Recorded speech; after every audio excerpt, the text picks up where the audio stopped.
Indonesia mesti bebas pekerja anak. Di 2021, jumlah anak mencapai nyaris 80 juta jiwa. Mereka calon pemimpin masa depan. Nasib bangsa di tangan mereka.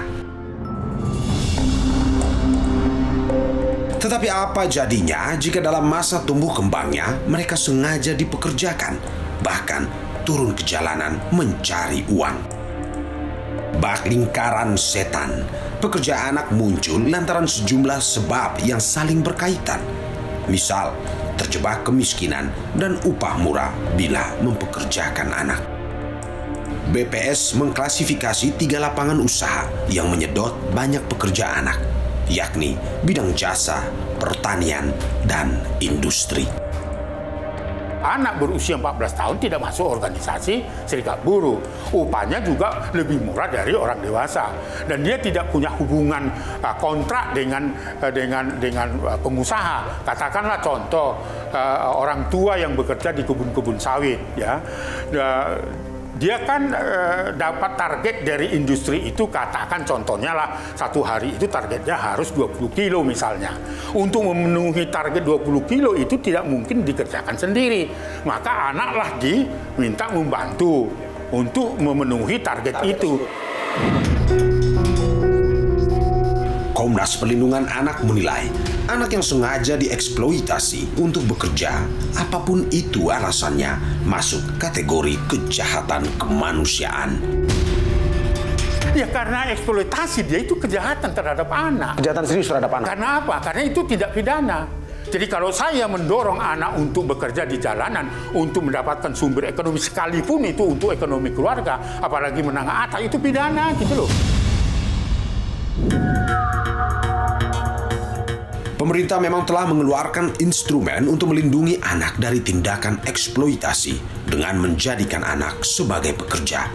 Misalnya, Undang-Undang Nomor 1 Tahun 2000 tentang pengesahan Konvensi ILO mengenai penglarangan dan tindakan segera penghapusan bentuk-bentuk pekerjaan terburuk untuk anak. Di dalamnya, mewajibkan negara menjamin pelarangan dan penghapusan bentuk-bentuk pekerjaan terburuk untuk anak.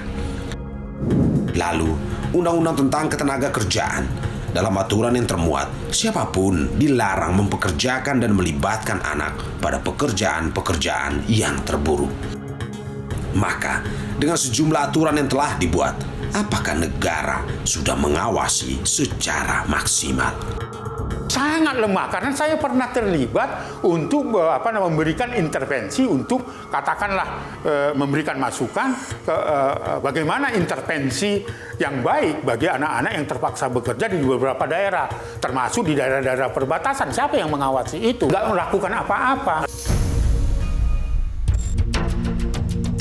Negara juga punya roadmap atau peta jalan menuju Indonesia bebas pekerja anak di tahun 2022. Strategi yang disusun tahun 2014 ini merupakan langkah sejumlah lembaga dengan tujuan akhir mengentaskan pekerja anak di tahun 2022. Tetapi faktanya, goal peta jalan belum juga terrealisasi. Di mana negara?